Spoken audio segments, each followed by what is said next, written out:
ಎಲ್ಲ ನೀನೆ ತಾಯೇ ಎಲ್ಲೆಲ್ಲೂ ನಿನ್ನ ಛಾಯೆ ಅಮ್ಮ ಎಲ್ಲಮ್ಮ ಅಮ್ಮ ಎಲ್ಲಮ್ಮ ಎಲ್ಲ ನಿನ್ನ ಮಾಯೆ ನಮ್ಮೆಲ್ಲರನ್ನು ಕಾಯೇ ಅಮ್ಮ ಎಲ್ಲಮ್ಮ ತುಳ್ಳಿನ ನಾದ ತಾಯಿ ನಿಂಗೆ ಲಾಲಿ ಹಾಡು ಕೊಳ್ಳದ ತಾಯಿ ಜೀವಗಂಗೆ ಓ ಚಂಡಿ ಚಾಮುಂಡಿಗೆ ಅಮ್ಮ ಎಲ್ಲಮ್ಮ ಅಮ್ಮ ಎಲ್ಲಮ್ಮ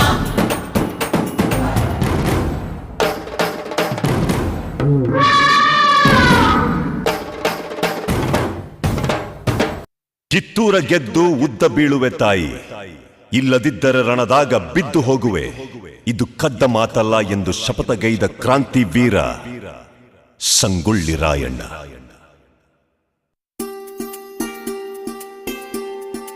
ಭಾರತದ ಸ್ವಾತಂತ್ರ್ಯ ಇತಿಹಾಸದಲ್ಲಿ ಕತ್ತಿ ಹಿಡಿದು ಹೋರಾಡಿದ ಅನೇಕ ವೀರರು ಇದ್ದರು. ಆದರೆ ಬ್ರಿಟಿಷರಿಗೆ ನಿದ್ರೆ ಇಲ್ಲದಂತೆ ಮಾಡಿದ ಒಬ್ಬ ವೀರನ ಕಥೆ ಇಂದಿಗೂ ರಕ್ತವನ್ನು ಕುದಿಸುತ್ತದೆ. ಅವನು ಜನಿಸಿದ್ದು ಕನ್ನಡ ನಾಡಿನ ಸಂಗೊಳ್ಳಿ ಎಂಬ ಸಣ್ಣ ಹಳ್ಳಿಯಲ್ಲಿ. 1796ರಲ್ಲಿ ಇಂದಿನ ಬೆಳಗಾವಿ ಜಿಲ್ಲೆಯ ಸಂಗೊಳ್ಳಿ ಎಂಬ ಸಣ್ಣ ಹಳ್ಳಿಯಲ್ಲಿ ಭರಮಪ್ಪ ಹಾಗೂ ಕೆಂಚವ್ವನ ಮಗನಾಗಿ ಒಬ್ಬ ಸಾಮಾನ್ಯ ಕುಟುಂಬದಲ್ಲಿ ರಾಯಣ್ಣ ಜನಿಸಿದರು. ಕುರುಬ ಸಮುದಾಯದಲ್ಲಿ ಜನಿಸಿದ ರಾಯಣ್ಣ ಬೆಳೆದು ಕುಸ್ತಿ ಪೈಲ್ವಾನನಾದ. 1824ರಲ್ಲಿ ಬ್ರಿಟಿಷರು ಕಿತ್ತೂರು ರಾಜ್ಯವನ್ನು ವಶಪಡಿಸಿಕೊಳ್ಳಲು ಪ್ರಯತ್ನಿಸಿದರು. ಬ್ರಿಟಿಷರ ಎದುರಿಗೆ ನಿಂತವರು ವೀರರಾಣಿ ಕಿತ್ತೂರು ಚೆನ್ನಮ್ಮ. ಆ ಯುದ್ಧದಲ್ಲಿ ರಾಣಿ ಚೆನ್ನಮ್ಮ ಅವರ ಅತ್ಯಂತ ನಂಬಿಕಸ್ಥ ಸೇನಾನಿಯಾಗಿದ್ದವರು ಸಂಗೊಳ್ಳಿ ರಾಯಣ್ಣ. ರಾಯಣ್ಣ ಕೇವಲ ಯೋಧನಲ್ಲ, ಅವರು ತಂತ್ರಗಾರ, ನಾಯಕ ಮತ್ತು ಯುದ್ಧದಲ್ಲಿ ಭಯವಿಲ್ಲದ ಸಿಂಹ. ಬ್ರಿಟಿಷ್ ಸೇನೆಗೆ ಭಾರೀ ನಷ್ಟ ಉಂಟಾಯಿತು. ಆದರೆ ಕೊನೆಗೆ ಬ್ರಿಟಿಷರ ಶಕ್ತಿ ಹೆಚ್ಚಾಗಿ ರಾಣಿ ಚೆನ್ನಮ್ಮ ಬಂಧಿತರಾದರು. ರಾಣಿ ಬಂಧಿತರಾದರೂ ರಾಯಣ್ಣ ಹೋರಾಟ ನಿಲ್ಲಿಸಲಿಲ್ಲ. ಅವರು ಕಾಡುಗಳಲ್ಲಿ ಆಶ್ರಯ ಪಡೆದು ಗುಪ್ತ ಯುದ್ಧ ನಡೆಸಿದರು. ಬ್ರಿಟಿಷ್ ಕಚೇರಿಗಳ ಮೇಲೆ ದಾಳಿ, ಖಜಾನೆ ವಶಪಡಿಸಿಕೊಳ್ಳುವುದು, ಬ್ರಿಟಿಷ್ ಅಧಿಕಾರಿಗಳಿಗೆ ಭಯ ಹುಟ್ಟಿಸುವುದು ಇದೇ ರಾಯಣ್ಣನ ತಂತ್ರ. ಜನರಿಗೆ ರಾಯಣ್ಣ ದೇವರಂತೆ ಕಾಣಲು ಶುರುವಾಯಿತು. ಬ್ರಿಟಿಷರಿಗೆ ಮಾತ್ರ ಅವರು ಭಯಾನಕ ಬಂಡಾಯಗಾರ. 1830ರಲ್ಲಿ ದುರ್ಭಾಗ್ಯವಶಾತ್ ರಾಯಣ್ಣನ ಮೇಲೆ ದ್ರೋಹ ನಡೆಯಿತು. ಒಬ್ಬ ನಂಬಿಕೆಯ ವ್ಯಕ್ತಿಯ ಮೋಸದ ಕಾರಣ ರಾಯಣ್ಣ ಬ್ರಿಟಿಷರ ಕೈಗೆ ಸಿಕ್ಕಿಬಿದ್ದರು. ಭೀಕರ ಯಾತನೆ ನೀಡಲಾಯಿತು. ಆದರೆ ರಾಯಣ್ಣ ಒಂದೇ ಒಂದು ಮಾತು ಹೇಳಿಲ್ಲ, ಯಾವ ರಹಸ್ಯವೂ ಬಿಚ್ಚಿಟ್ಟಿಲ್ಲ.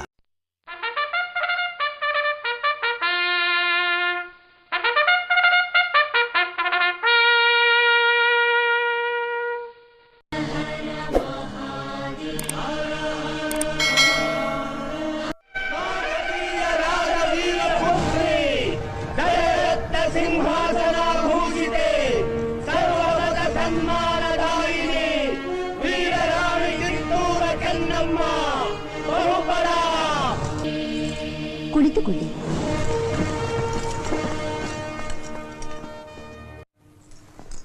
ಗುಡ್ ಮಾರ್ನಿಂಗ್ ರಾಣಿ ಸಾಹೇಬ್. ಕುಳಿತುಕೊಳ್ಳಿ. Thank you, thank you. ವಿಷಯವೇನೆಂದು ಕೇಳಿ ಮಹಾಮಂತ್ರಿಗಳೇ. ಸಾಹೇಬರೇ, ತಾವು ಬಂದ ವಿಚಾರ ತಾಯಿಯವರಿಗೆ ತಿಳಿಸಿ. ನಾವು ಇಲ್ಲಿಗೆ ಬಂದದ್ದು 2 ವಿಷಯಗಳನ್ನು ಡಿಸೈಡ್ ಮಾಡಿಕೊಳ್ಳಲಿಕ್ಕೆ. ಯಾವ ವಿಷಯ?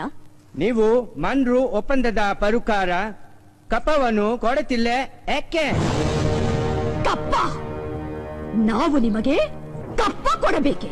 ಕಪ್ಪ ಕೊಡಲು ನೀವೇನು ನಮ್ಮ ಒಡ ಹುಟ್ಟಿದವರೇ, ಬಂಧು ಬಳಗದವರೇ, ಇಲ್ಲ ದಾಯಾದಿಗಳೇ? ನಿಮಗೇಕೆ ಕೊಡಬೇಕು ಕಪ್ಪ? ಕಿತ್ತೂರು ನಿಮ್ಮಪ್ಪ, ತಾತ, ಮುತ್ತಾತಂದಿರು ಕಟ್ಟಿ ಬೆಳೆಸಿದ ಆಸ್ತಿ ಅಲ್ಲ, ಕನ್ನಡಿಗರ ಆಸ್ತಿ. ಹೀಗಿರುವಾಗ ನಿಮಗೇಕೆ ಕೊಡಬೇಕು ಕಪ್ಪ? ನೀವೇನು ಕಿತ್ತೂರನ್ನು ಕಟ್ಟಿದವರೇ, ಬೆಳೆಸಿದವರೇ, ಕಿತ್ತೂರಿನ ಸುಖ ದುಃಖಗಳಲ್ಲಿ ಭಾಗಿಯಾದವರೇ. ನಿಮಗೇಕೆ ಕೊಡಬೇಕು ಕಪ್ಪ? ವ್ಯಾಪಾರದ ನೆಪದಲ್ಲಿ ಕಡಲಾಚೆಯಿಂದ ಬಂದ ನಿಮಗೆ ನೆಲೆ ನಿಲ್ಲಲು ಸ್ಥಳ ಕೊಟ್ಟವರು ನಾವು. ಕೊಟ್ಟ ತಪ್ಪಿಗೆ ಸುಂಕ ಬೇರೆ ಕೊಡಬೇಕೆ?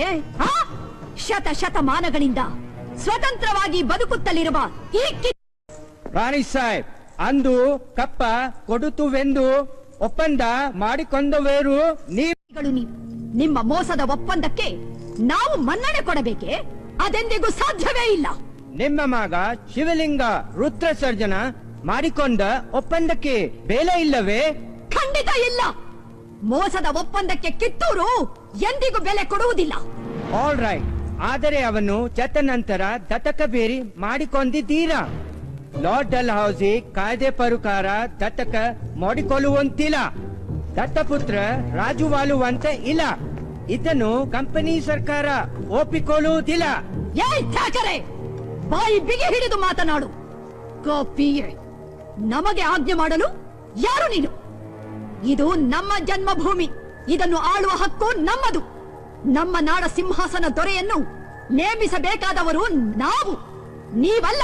ರಾಣಿ ಸಾಹೇಬ್, ನೀವು ಕಂಪನಿ ಸರ್ಕಾರದ ಕತ್ತಲೆಯನ್ನು ದಿಗಸುತ್ತಿದ್ದೀರಿ. ದಿಗ ತಪ್ಪ ಹೋಗುತ್ತೀರಿ. ಎಚ್ಚರ. ತಾಯಿ ಆಸ್ಥಾನಕ್ಕೆ ಬಂದು ತಾಯಿಗೆ ಎಚ್ಚರ ನೀಡೋಷ್ಟು ಸೊಕ್ಕೇನಾ ನಿನ್ಗ? ಇಲ್ಲಿ ಕಟ್ಟಳೆ ಮಾಡೋ ಅಧಿಕಾರದ್ದು ನಮಗ, ನಿಮಗಲ್ಲ. ಖಂಡಿತ. ಕನ್ನಡಿಗರ ಮಾನಾಭಿಮಾನ ನಿನ್ನಂತ ಕಜ್ಜಿನಾಗೇನ್ ಗೊತ್ತೈತಿ? ಇದು ಕೆಚ್ಚದ ಕಲಿಗಳ ಬೀಡೈತಿ. ಅಂಜಿಕೆ ಎಂಬುದರಿದಿರ ನಾಡೈತಿ. ಕಿತ್ತೂರು ದೇಶಾಭಿಮಾನ ಸ್ವಾಭಿಮಾನದ ಗೂಡೈತಿ. ಇಂಥ ನಾಡ್ಗ ನೀನು ಜೀವ ಭಯ ತೋರಿಸ್ತಿ? ಬದುಕು ಆಸಿ ನಿಮ್ಗಿದ್ದಂಗಿಲ್ಲ, ನಿಮ್ಮನ್ನು ಉಳಿಸೋ ಆಸಿ.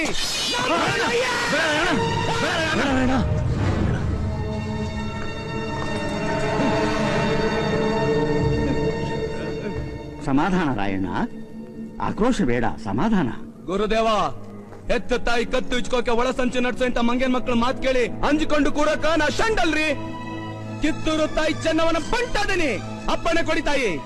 ಕಾಲ್ ಕೆದರಿ ಜಗಳಕ್ಕೆ ನಿಂತಿರುವಂತ ಕೆಂಪು ಗೋತಿ ತಲಿನ ಅಟ್ಟಟ ಕಡ್ದಾಕ್ತೀನಿ. ರಾಯಣ್ಣ, ಶಾಂತಿ ಸಮಾಧಾನ ಕನ್ನಡಿಗರ ಹುಟ್ಟುಗುಣ. ಅದಕ್ಕೆ ನಿನ್ನಿಂದ ಚ್ಯುತಿ ಬರುವುದು ಬೇಡ. ರಾಣಿ ಸಾಹೇಬ್, ಇದು ನಮಗೆ ಪಾಲತೋತ ಅವಮಾನ. ಹೊರಟು ಹೋಗು. ನಿನಗೆ ಜೀವದಾನ ಮಾಡಿದ್ದೇನೆ. ಆಲ್ ರೈಟ್, ಇದರ ಪ್ರತಿಫಲವನ್ನು ಆದಷ್ಟು ಬೇಗ ನೀವು ಕಾಣುತ್ತೀರಿ.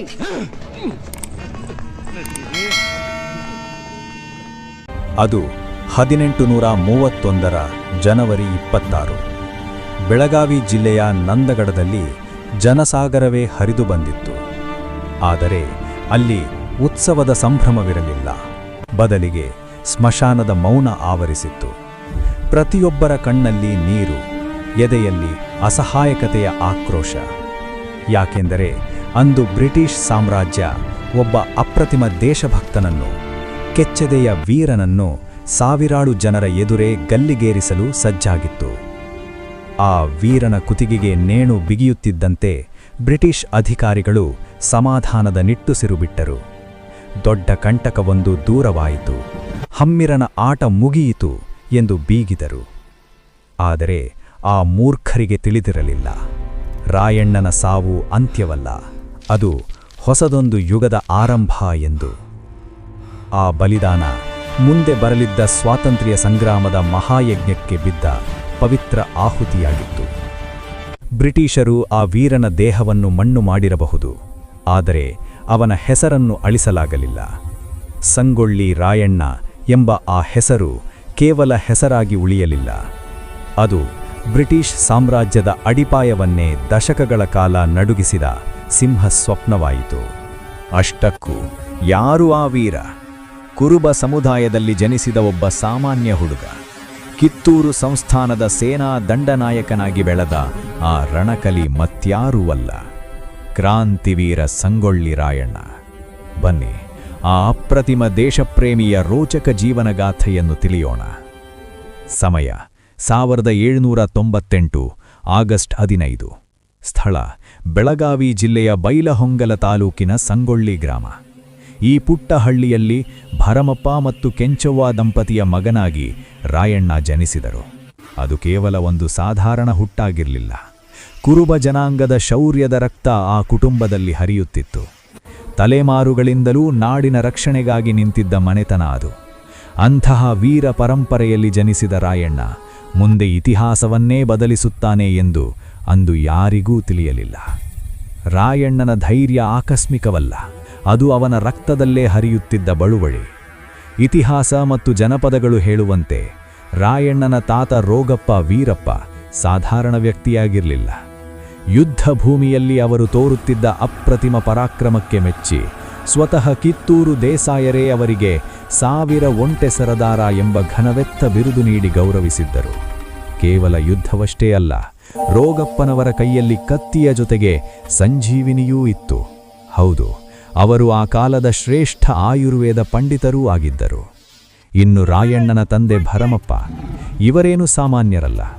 ಒಮ್ಮೆ ಕಿತ್ತೂರು ಸೀಮೆಯಲ್ಲಿ ಹೆಬ್ಬುಲಿಯೊಂದು ರಾದ್ಧಾಂತ ಎಬ್ಬಿಸಿತ್ತು. ಜನರೆಲ್ಲ ಪ್ರಾಣ ಭಯದಲ್ಲಿ ನಡುಗುವಾಗ ಭರಮಪ್ಪನವರು ಯಾರಿಗೂ ಕಾಯದೆ ಏಕಾಂಗಿಯಾಗಿ ಆ ವ್ಯಾಘ್ರನ ಎದುರಿಸಿ ಕೊಂದೇ ಹಾಕಿದ್ದರು. ಇವರ ಈ ಅಪ್ರತಿಮ ಸಾಹಸಕ್ಕೆ ಬೆರಗಾದ ಕಿತ್ತೂರು ದೊರೆ ಮಲ್ಲಸರ್ಜ ದೇಸಾಯಿ ಸ್ವತಃ ಭರಮಪ್ಪನವರನ್ನು ಕರೆದು ಸನ್ಮಾನಿಸಿ ರಕ್ತಮಾನ್ಯದ ಹೊಲವನ್ನು ಇನಾಮು ಆಗಿ ನೀಡಿದ್ದರು.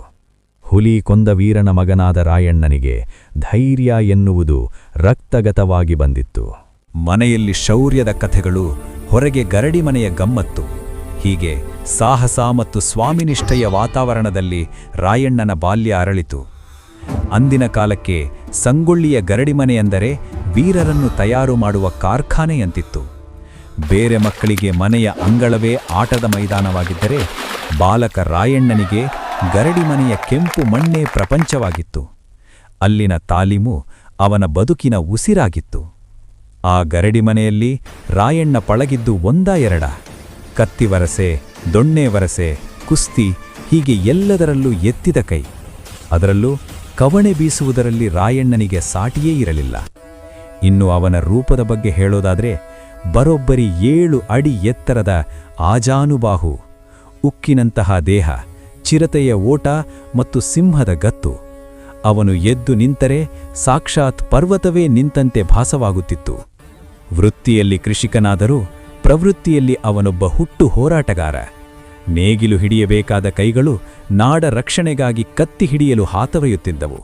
ತನ್ನ ಹಿರಿಯರಂತೆ ಅವನು ಕಿತ್ತೂರು ಸೇನೆಯ ಒಬ್ಬ ಸಮರ್ಥ ದಂಡನಾಯಕನಾಗಿ ರೂಪುಗೊಳ್ಳುತ್ತಿದ್ದ.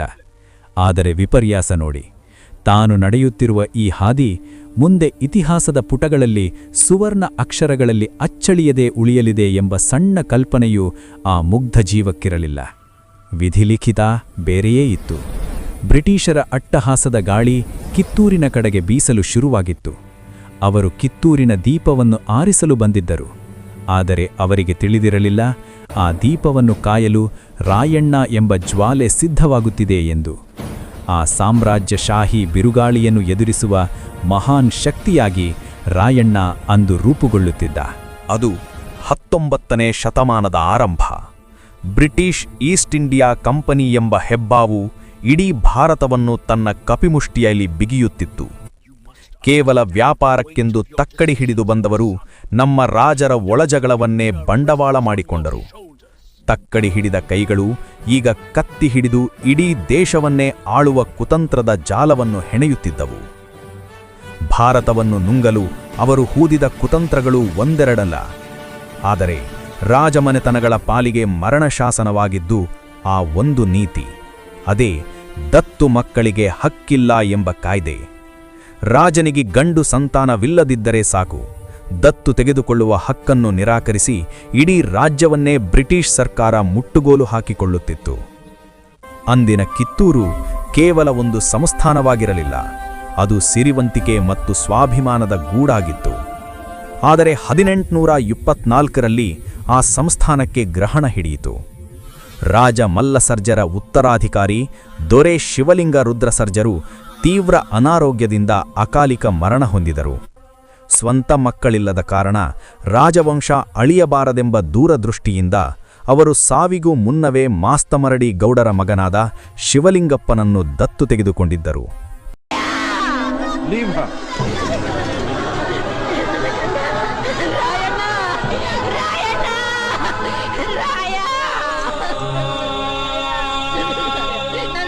ನನ್ನ ಕಂದ ಯಾಕವ್ವ? ಅಯ್ಯೋ.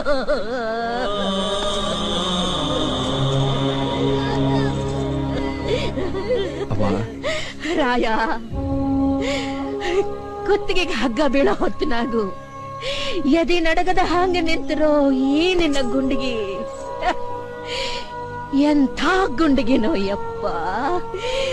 ನಿನ್ನಂತೋನ್ನ ಹ್ಯಾಂಗ ಗಲ್ಲಿಗೆ ಹಾಕುತ್ತಾರೋ, ಹ್ಯಾಂಗ ಗಲ್ಲಿಗೆ ಹಾಕುತ್ತಾರೋ ಯಪ್ಪ, ಹಾಕುತ್ತಾರೋ. ಕೆಲವು ದಿನಗಳ ನಂತರ ರಾಯಣ್ಣನ ಸಮಾಧಿ ಮೇಲೆ ಆತ್ಮೀಯನಾದ ಬಿಚ್ಚುಗತ್ತಿ ಚನ್ನಬಸು ಆಲದ ಸಸಿಯೊಂದನ್ನು ನೆಟ್ಟು ಪೋಷಿಸಿದ. ಇಂದಿಗೂ ಕೂಡ ರಾಯಣ್ಣನ ಸಮಾಧಿ ಮಾಡಿದ ಸ್ಥಳಕ್ಕೆ ಹೋಗಿ ಹುಟ್ಟಿದರೆ ನಿನ್ನಂತಹ ಮಗನು ಹುಟ್ಟಲಿ ಎಂದು ಹರಕೆ ಕಟ್ಟುತ್ತಾರೆ. ಇದು ಕೇವಲ ನಮ್ಮ ಯೂಟ್ಯೂಬ್ ಚಾನೆಲ್ ಆರಂಭ. ಇದಕ್ಕಿನ ಹೆಚ್ಚಿನ ವಿಡಿಯೋಗಳು ಇನ್ನೂ ಬರುತ್ತವೆ. ದಯವಿಟ್ಟು ಸಬ್ಸ್ಕ್ರೈಬ್ ಮಾಡಿ, ಸಪೋರ್ಟ್ ಮಾಡಿ.